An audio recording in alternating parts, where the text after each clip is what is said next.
be a big problem.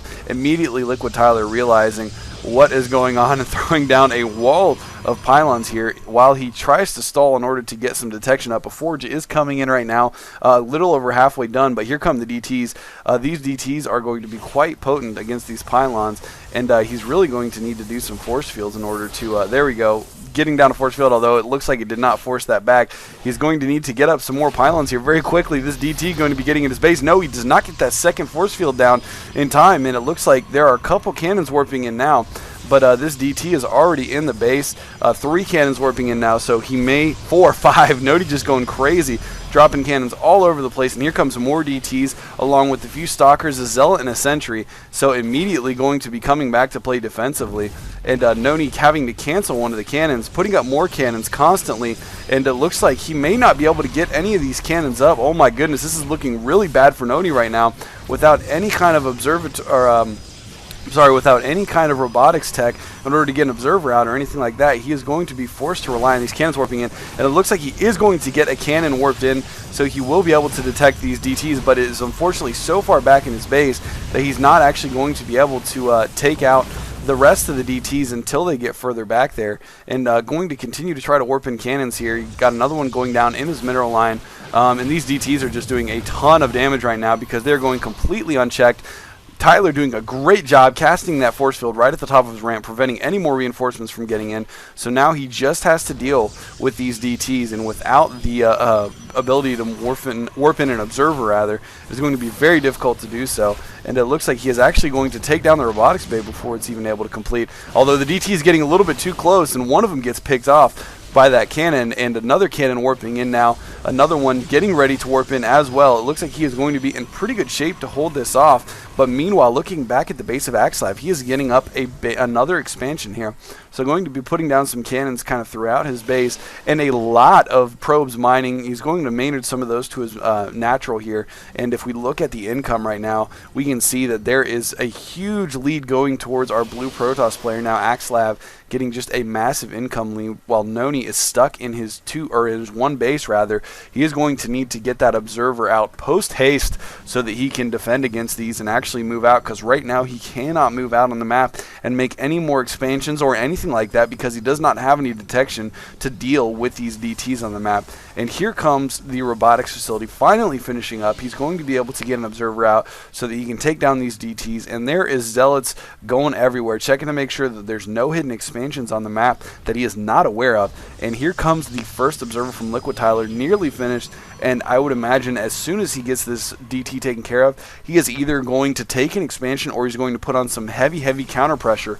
Although with the amount of zealot stalkers and sentries back at home, I don't know if he's going to be able to take EGAxslav out at this point, because he has just got a really strong position, especially with those cannons fortifying his defenses, of course pulling back the rest of his units, and in addition to that, he also has the ability to continue to warp in defenses back at home. And it looks like that one DT was trying to come back and slow the army down a little bit. Noni's army taking care of that very quickly, and it looks like EGAxslav going to warp in a few more cannons here as he realizes that he is going to have to defend against some very heavy Protoss pressure here from LiquidTyler soon. And the observer coming up, going to take a look at exactly what EGAxslav has to defend against this push. As far as upgrades go right now, no upgrades for either player, so that is not going to play a role at all, but a ton of force fields going down from both players right now. It looks like Noni forcing him to keep all of his units in the front, one stalker getting trapped by Noni, and it looks like the rest of these force fields are going to wear off, and the DT's coming in now. Oh, it looks like the observer got picked off. I don't see an observer anywhere.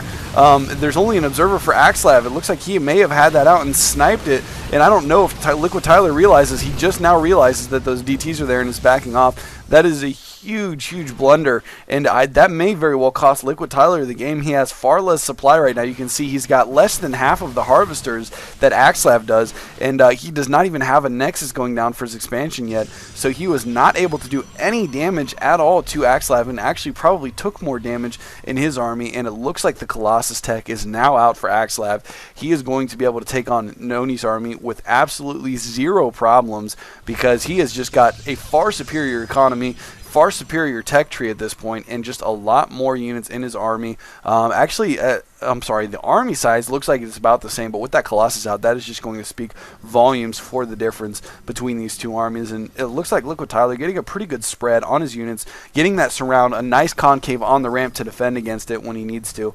But once again, just keep in mind how low his economy is compared to his opponents, and his opponent has been on 2 base now for a long time, so the fact that he is not even going for another base at this point definitely shows that he is quite all in at this point, not even going to be able to get back into this game, I don't think, unless there is a massive blunder on EGAxslav's part, because as you can see, he just has a massive army. He does have the DT tech still, warping in a ton of zealots. He's got 5 warp gates up and running now, and it looks like 1 robotics, and he's researching the range upgrade for his Colossus. And I am guessing that when that range upgrade finishes for these Colossus, he is actually going to move out on the map and try to finish Noni off. So we'll see if he's able to hold off this push. I seriously doubt it, because his main base is almost mined out, and it looks like he has just got a small army size compared to his opponent. If we take a look at the units overlay here, we can just see how different these army sizes are.